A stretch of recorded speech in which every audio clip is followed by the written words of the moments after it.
Sobat Donghua, Tara Tatara, Mahapat, barang baru masih hangat. Alur cerita Spirit Sword Sovereign Season 5. Subscribe dan like-nya ya. Yuk, langsung saja kita gasken. Kelelawar malam tidak mengisap darah, dan semua kemampuan mereka ada di cakarnya. Kelelawar tidur dengan cakar di dinding batu gua, tergantung terbalik. Karena itu, dua cakar kelelawar sangat kuat. Namun, di dunia budidaya pedang universal ini, metode cakar sangat bias, mencari serangkaian metode cakar yang kuat benar-benar terlalu sulit. Sebaliknya, benua roh sejati jauh lebih baik. Karena kelanjutan dari warisan puluhan ribu tahun, berbagai latihan telah muncul dalam aliran tanpa akhir. Meskipun ada beberapa master tingkat kaisar, ada banyak koleksi berbagai latihan di Kaisar Wu Realm. Cakar keheningan ini adalah seperangkat cakar tingkat kaisar yang diperoleh oleh Chu Xingyun. Meskipun ini hanya tingkat kaisar, dalam pandangan Chu Xingyun, kumpulan cakar ini memiliki potensi yang sangat tinggi. Jika Anda dapat berkonsentrasi pada budidaya, Anda mungkin tidak dapat mencapai penguasaan tingkat kaisar. Tidak seperti Huanong Yue, Chu Xingyun tidak memiliki alkali giok. Giok-giok lebih merupakan produk dari dunia surga dan bumi, benua spiritual sejati, atau kebiasaan pengetahuan spiritual. Melewati metode latihan Silent Claw ke Huanong Yue, lalu Chu Xingyun juga sopan, mengambil acetilene giok di tangan Huanong Yue, dan secara langsung menggunakan kesadaran untuk mengukir praktik giok acetilene ke lautan pengetahuan. Pada saat berikutnya, dalam pengetahuan Chu Xingyun tentang laut, sosok jangkung muncul dalam ketiadaan. Di bawah perhatian terkonsentrasi Chu Xingyun, sosok itu menjentikkan ringan dan segera meledak. Dari keheningan ekstrim ke gerakan ekstrim, transformasi diselesaikan dalam sekejap, dan kecepatannya sangat cepat, jika jaraknya terbatas pada 10 langkah, hampir sama dengan langkah seketika. Bahkan jika dilihat dari jarak jauh, kecepatan ini sangat cepat, yang paling penting adalah gerakan ini kontinu. Sedetik. 2 detik. 3 detik. Setelah berlari selama 9 detik dalam ayunan penuh, sosok itu akhirnya berhenti, dan dalam 9 detik ini, sosok itu berlari jauh lebih dari 1 kilometer. Selanjutnya, sejumlah besar latihan dan taktik muncul di pikiran Chu Xingyun. Setelah menyerap semua pengetahuan, Chu Xingyun tidak bisa menahan senyum. Ini adalah hal yang sangat kuat. Ribuan mil hanya menggambarkan jarak, bukan satuan pengukuran.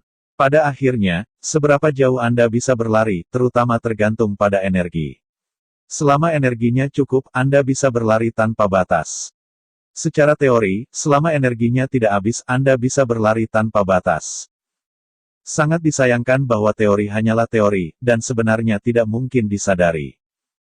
Kecuali kaisar yang mengintegrasikan dirinya dengan langit dan bumi, energi tidak ada yang tak terbatas. Selain itu, Qianli Juexing mengkonsumsi energi secara proporsional, selama tidak menjadi kaisar, itu hanya bisa bertahan hingga 9 detik. Selain itu, kecepatan ribuan mil kepunahan bervariasi dengan negara. Semakin tinggi negara, semakin cepat kecepatannya. Dengan Huanong Yue mendekati kekuatan Kaisar Wu, adalah mungkin untuk melakukan perintah Qianli seolah-olah itu adalah langkah pendek. Itu digantikan oleh Chu Xingyun, yang memiliki langit yin dan yang berat. Meskipun akan cepat, itu tidak akan mencapai efek gerakan instan. Merasakan sukacita di hatinya, Chu Xingyun memiliki perasaan menjadi seperti dunia lain. Dalam kehidupan terakhir, Chu Xingyun mengandalkan pening semacam ini, hanya sebagai ganti satu demi satu keterampilan misterius, hanya untuk memiliki kemuliaan hidup terakhirnya. Dalam kehidupan ini, dia jarang melakukan ini, tetapi tidak pernah memikirkannya, dan hari ini dia merasakan kesenangan dari pening lagi. Meskipun Chu Xingyun sangat gembira, Huanong Yue bahkan lebih marah dengan sukacita, cakar kematian ini benar-benar terlalu kuat dan terlalu cocok untuknya. Claw of Silence membutuhkan 3 detik untuk terakumulasi. Setelah meledak ia dapat dihancurkan dengan panik 9 kali secara instan, pada kecepatan overclocking.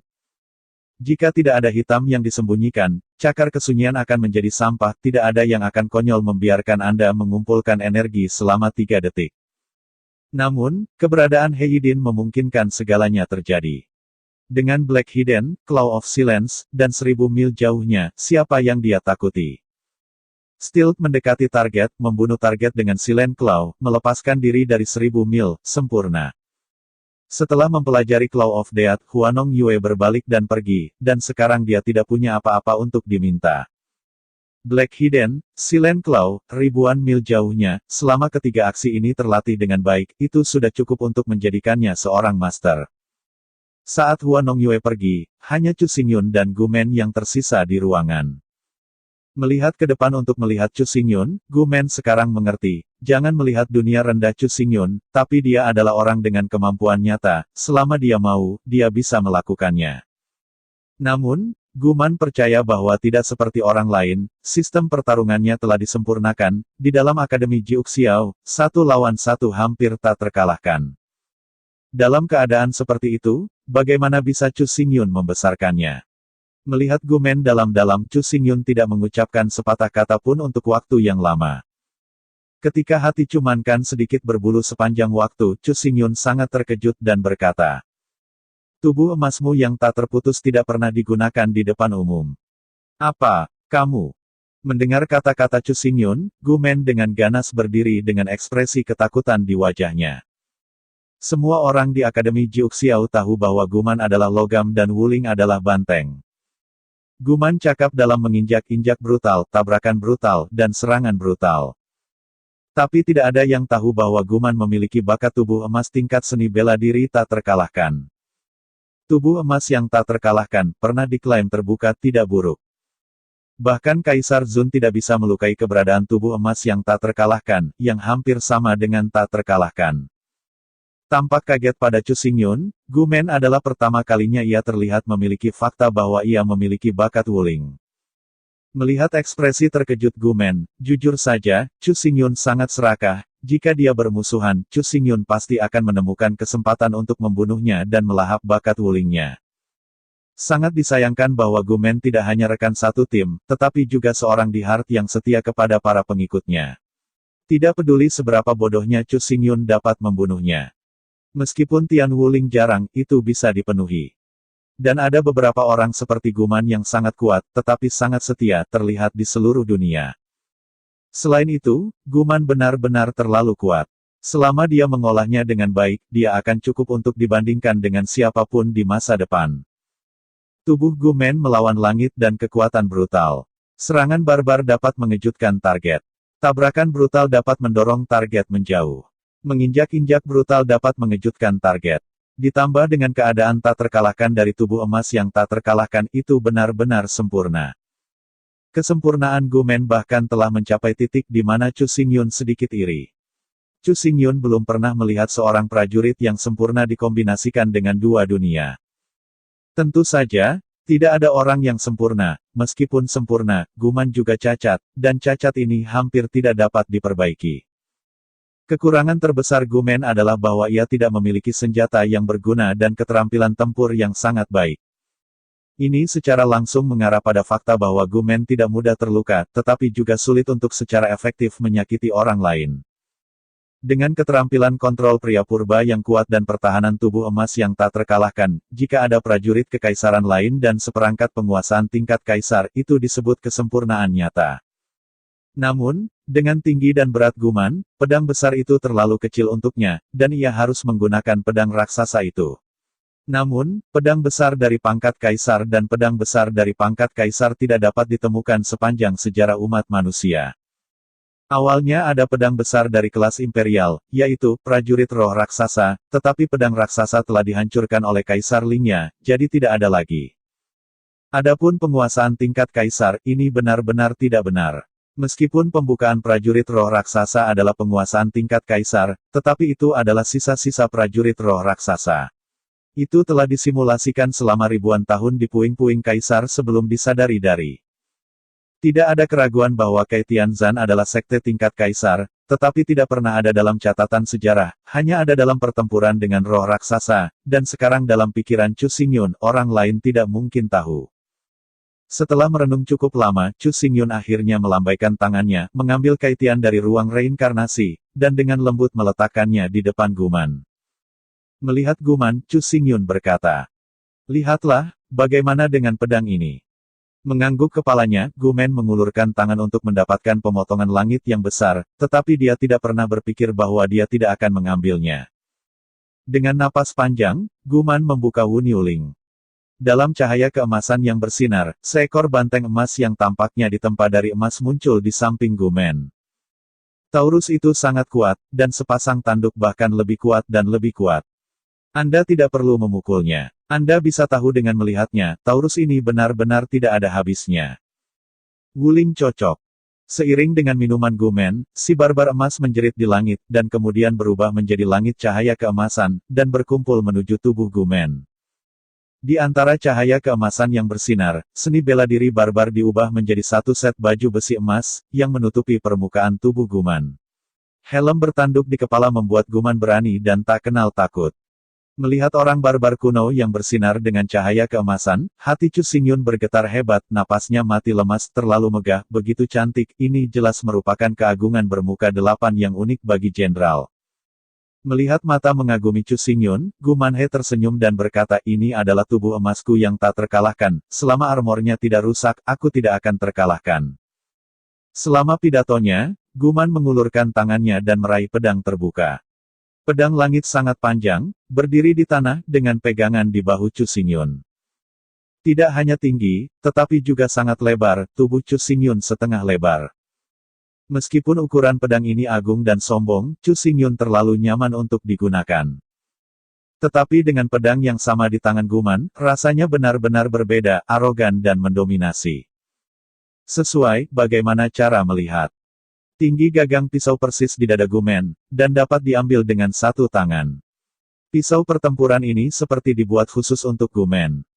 Tidak hanya Chu Xingyun merasakan hal ini, perasaan Guman lebih intuitif dan lebih dalam. Memegang pedang di tangannya, panjang, lebar, dan beratnya benar-benar nyaman, sama sekali tidak ada cara untuk menggambarkannya dengan kata-kata. Yang paling mengagetkan dan mencintai Guman adalah pisau perang besar ini ternyata adalah seorang prajurit kekaisaran. Pedang raksasa tingkat kaisar. Kapan senjata seperti itu muncul dalam sejarah manusia? Semakin rincin, semakin Guman menyukai pedang ini, dan dia meretasnya, bahkan jika itu dasan, dia yakin untuk meretasnya. Jika dia bisa memiliki prajurit ajaib seperti itu, siapa yang akan menjadi lawannya di dunia ini? Saat memikirkan memiliki pedang perang ini, tubuh Guman tidak bisa tidak terkejut, mengangkat kepalanya terkejut, dan memandang ke arah Chu Xingyun, apakah dia mengatakan, bos ingin memberinya pedang ini. Benar-benar tidak mengatakan, jika Anda benar-benar memberinya pedang ini, itu benar-benar akan membuatnya 100 kaki lebih jauh, menjadi lebih sempurna, lebih kuat. Hanya saja dia hanya anggota tim, mengapa bos harus mengirimnya tentara kesultanan?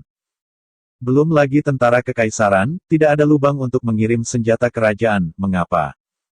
Antara tim dan para pemain, sebenarnya, para pemain adalah kelompok yang lemah. Jika Anda harus mengatakan siapa yang ingin memberikan hadiah kepada seseorang, tidak perlu diragukan lagi. Pastinya pemain yang memberikan hadiah kepada kapten, bukan sebaliknya. Kapten memberi hadiah kepada para pemain. Ini sudah sangat dilebih-lebihkan, belum lagi apa yang harus dikirim tentara kekaisaran. Ini konyol. Nilai seorang prajurit kekaisaran tidak berubah untuk 10.000 tim.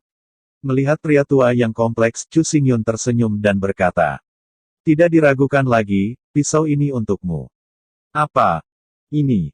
Mendengar kata-kata Chu Xingyun, Guman bingung untuk waktu yang lama, dan kemudian dia menghabiskan waktu lama sebelum dia bingung.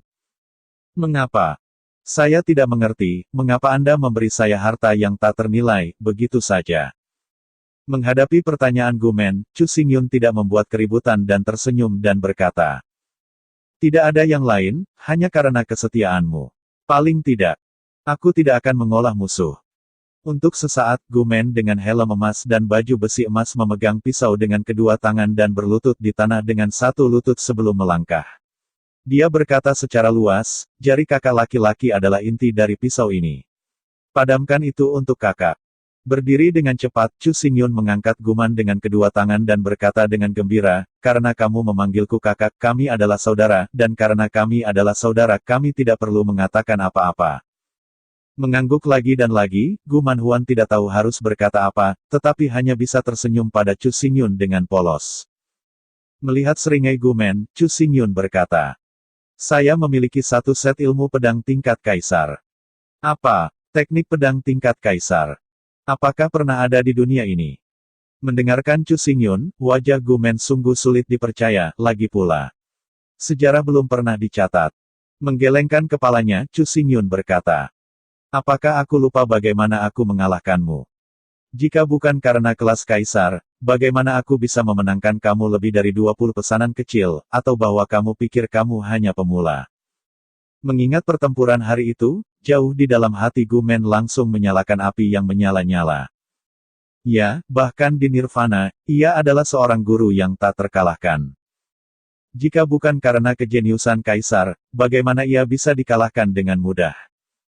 Teknik pedang vertikal dan horizontal, lebar-lebar, dan lebar-lebar Chu Xingyun muncul lagi di pikiran Gumen. Jika dia bisa mempelajari teknik pedang ini, maka itu akan gila. Pukulan vertigo brutal. Mengusir tabrakan keterampilan brutal. Keterampilan terbang brutal menginjak-injak. Tubuh emas keterampilan terkalahkan defensif. Senjata-senjata langit. Ilmu pedang buka langit. Ini adalah kesempurnaan dalam arti sebenarnya, bahkan jika suatu hari menggantikan kaisar, tidak akan ada kelalaian. Semakin saya memikirkannya, mata Gumen menjadi lebih cerah. Sekarang dia akhirnya mengerti perasaan Jun Wuyu dan Huanong Yue. Bukan karena kontrol mereka terlalu buruk, dan mereka mudah kewalahan, mereka benar-benar diberikan kepada mereka oleh bos, yang benar-benar harta yang membuat mereka sulit untuk muncul dalam mimpi mereka. Bahkan sekarang, Guman memiliki perasaan bermimpi, yang terlalu tidak nyata, tidak ada realisme sama sekali, bahkan jika bermimpi, dia tidak berani memiliki mimpi seperti itu. Bayangkan bahwa prajurit kekaisaran dan penguasa tingkat kaisar yang tidak ada dalam catatan sejarah dapat membawa mereka keluar. Apalagi yang tidak bisa dilakukan Chu Xingyun. Bos benar-benar pantas menjadi bos, bahkan jika negaranya rendah, dia tetap bos. Bos suatu hari, bos seumur hidup, kalimat ini dikatakan seseorang seperti Chu Xingyun. Bos seperti itu, Guman bersedia mengikutinya selamanya, setia kepadanya, dan tidak pernah memberontak. Guman percaya bahwa dia yang berpikir seperti ini jelas bukan satu-satunya. Jun Wuyu, yang menghabiskan berbulan-bulan di bulan, pasti begitu. Kalau tidak manfaatkan dan jalankan, apakah itu masih manusia? Jika ini masalahnya, bahkan jika bos bisa mentolerir mereka, Guman tidak akan mentolerir mereka, bahkan jika mereka mengejar cakrawala, bunuh mereka. Gumen dengan tegas percaya bahwa dia memiliki kemampuan seperti itu. Jun Wuyu atau Huayong Yue, tidak peduli seberapa kuat dia tidak berarti lawannya. Semuanya hanya karena Gumen benar-benar melakukannya dengan sempurna. Benar-benar ada kesempatan untuk melakukannya. Tidak terkalahkan di dunia. Pedang ringan yang disebut roh berjalan, pedang itu berat, dan roh ringan di dunia tidak seperti angin. Ledakan kendo adalah kendo yang paling cocok dengan karakteristik pedang, jadi 1000 kendo, ledakan adalah rasa hormat. Tergabung dengan emas dan batu giok, pada gimbal yang tak tertandingi mewah, Ling Feng Jianhuang mengatakan kemurahan hati dan kegembiraan. Di bawah platform cloud, ribuan pekerja magang juga bergoyang mendengarkan, dan mata mereka penuh kerinduan. Di sudut aula Jiangwu, Chu Xingyun, berpakaian hitam, duduk di atas futon dengan tatapan dalam dan ekspresi serius. Ledakan kendo memang kendo yang paling cocok dengan karakteristik pedang, tetapi jika Anda mengatakan 3000 kendo, angin adalah yang paling dihormati, tetapi terlalu banyak. Ledakan kendo adalah kendo yang mengejar kecepatan ekstrim. Untuk mengejar kecepatan ekstrim, pedang yang digunakan oleh Blast Kendo adalah pedang tertipis dan teringan, bahkan pedang Chu Xingyun terlalu berat. Dalam mengejar kecepatan tertinggi, pendekar pedang hanya memakai baju kain ringan dan sepatu biru di bawah kakinya. Segala sesuatu yang digunakan mengejar roh ringan, dan benda yang sedikit lebih berat tidak akan pernah menjadi tubuh bagian atas. Terlambat. Dari sudut pandang Chu Xingyun, Blast Kendo mengejar kecepatan terlalu banyak, tetapi itu tidak selalu merupakan hal yang baik. Pada kecepatan mengejar batas, kekuatan destruktif tidak cukup. Karena mengejar cahaya, baju besi tidak bisa dipakai, apalagi baju besi berat, yang mengarah ke pertahanan yang tidak memadai. Karena itu, kendo-kendo adalah kendo yang rusak terlalu rapuh. Ledakan kendo, perkelahian tentu saja destruktif dan destruktif. Tapi selama kesalahan kecil, mudah runtuh secara instan dan dibunuh di tempat.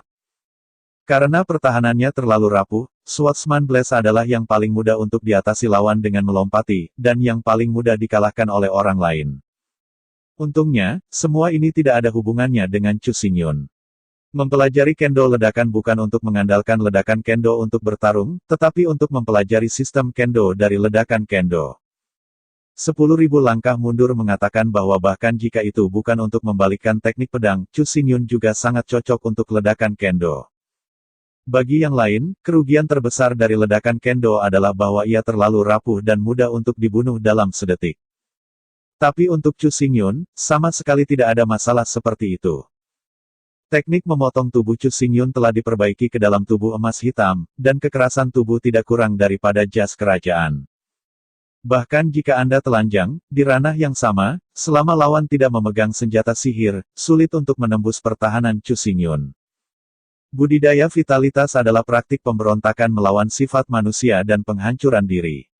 Meskipun memiliki pertahanan tertinggi, itu akan sangat mengurangi umur kultivator. Biasanya, mereka yang berlatih teknik ini tidak bisa hidup lebih dari 30. Jika konsekuensi yang menghancurkan dari penebangan dihilangkan, dari sudut pandang kekuatan pertahanan hanya. Budidaya vitalitas benar-benar merupakan teknik apokaliptik yang melampaui skolastik tingkat kaisar. Karena sudah memiliki pertahanan yang tak terkalahkan, ledakan kendo hampir merupakan kendo terbaik untuk Chu Xingyun.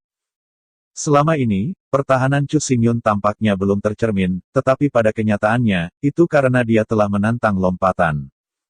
Di puncak pertempuran pertama, dia berada di ranah Yin dan Yang, dan bertemu dengan Rok Darah Malam Kaisar Wu Chongtian.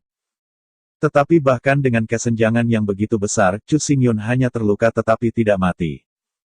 Meskipun Ye Xuesang tidak meletakkan tangan yang berat, dapat dilihat bahwa bahkan Kaisar Wu, yang ingin benar-benar menghancurkan tubuh Wu Jin, harus melakukan triknya. Di atas platform cloud, Kaisar Ling Feng Jian menyembur. Chu Xingyun mendengarkan dengan sangat hati-hati, sangat serius. Setelah semua, dia bisa masuk, tetapi menghabiskan banyak uang. Menurut ranah Chu Xingyun tentang Yin dan Yang, dan tingkat keanehan pada kendo, masuk akal untuk mengatakan bahwa Chu Xingyun membayar 2 kali biaya sekolah sebelum ia nyaris tidak diterima. Kaisar Ling Feng memiliki lebih dari 2000 tahun latihan kultivasi, dan ia memiliki pencapaian besar dalam ledakan pedang. Tetapi karena pemahamannya yang ekstrim terhadap Blast Kendo, ia tidak bisa menjadi profesor tamu di Akademi Jiuxiao. Kaisar Wu juga manusia, dan dia harus makan dan minum lasa, juga keluarga dan keturunannya. Oleh karena itu, Kaisar Ling Feng membeli sebuah bangunan di pusat kota-kota Jiuxiao dan mendirikan ruang kuliah Ling Feng. Ada banyak ruang kuliah yang serupa, yang semuanya didirikan oleh Kaisar Wu Huang, yang memiliki reputasi tinggi tetapi tidak dapat menjadi profesor tamu karena berbagai alasan. Setiap orang dapat mendaftar, tetapi hanya jika mereka harus membayar. Akademi Jiuxiao tidak dikenai biaya, alih-alih membayar uang, siswa akan mendapatkan banyak bonus berdasarkan nilai mereka. Tetapi Aula Wu, yang didirikan oleh Kaisar Wu, tidak gratis, hampir perlu untuk bergabung dengan aula kuliah jika Anda ingin mempelajari keterampilan nyata. Sejak seminggu yang lalu, Chu Xingyun menyerahkan Kai Tiandao dan Kai Tiansui ke Guman tanpa syarat, dan kemudian dia datang ke Ling Feng Lecture Hall dan mulai secara sistematis mempelajari Blast Kendo. Dalam seminggu, Chu Xingyun baru saja belajar 1 set 13 pedang ledakan. Adapun kursus di atas ruang kuliah, pada dasarnya itu tidak bisa dipahami. Setelah Jianxin disegel dalam lubang hitam, semua persepsi dan kenangan tentang Kendo Chu Xingyun disegel. Untungnya, ingatan itu bisa disegel, tetapi tubuh dan pikiran tidak bisa disegel. Meskipun ingatan di pikiranku hilang, ingatan tubuh akan pedang masih ada. Inilah sebabnya mengapa Chu Xingyun mempelajari ledakan dari 13 pedang hanya dalam 1 minggu. 13 pedang blast disimpulkan oleh Kaisar Pedang Ledakan di masa lalu, dan bahkan pedang penguasa. 13 gaya pedang pukulan yang paling cocok untuk ledakan kendo, yang dapat memaksimalkan kecepatan. 13 Sword of Blast, masing-masing. Pedang, pedang, pedang, pedang, pedang, pedang, pedang, pedang, pedang, pedang, pedang, cloud gaya. 13 pukulan pedang ini bukan hanya 13 cara membuat pedang, bahkan masing-masing dari mereka dapat dipamerkan dalam berbagai pose, sudut, dan metode. Ini disebut gaya 13, tetapi dapat diubah menjadi ratusan juta gaya, yang dapat menggabungkan semua ilmu pedang ledakan. Setelah meninggalkan ruang kuliah, Chu Xingyun berjalan sendirian. Di sini, dia tidak tahu siapapun. Karena biaya kuliah yang mahal, asrama Chu Xingyun diatur di halaman yang elegan. Halaman ini awalnya disiapkan untuk anak-anak dari keluarga kaya, jadi gaya dekorasinya sangat istimewa, yang paling penting adalah tidak ada orang di sini yang mengganggu. Ubin hijau dan dinding putih, yang dinaungi oleh pohon, terutama bebatuan dan air mancur di tengah halaman, bahkan lebih sunyi dan sunyi. Chu Xingyun berjalan kembali ke kamar. Setelah mengamatinya dengan cermat dan memastikan bahwa tidak ada yang bisa ditemukan di sekitar, Chu Xingyun memasuki ruang batu samurai sendiri. Segala sesuatu di ruang reinkarnasi tidak berubah, batu reinkarnasi, buku langit reinkarnasi, Phoenix Blood Pool. Berjalan ke pusat ruang reinkarnasi, wajah Chu Xingyun menunjukkan senyum, dan sudah waktunya untuk mulai berlatih.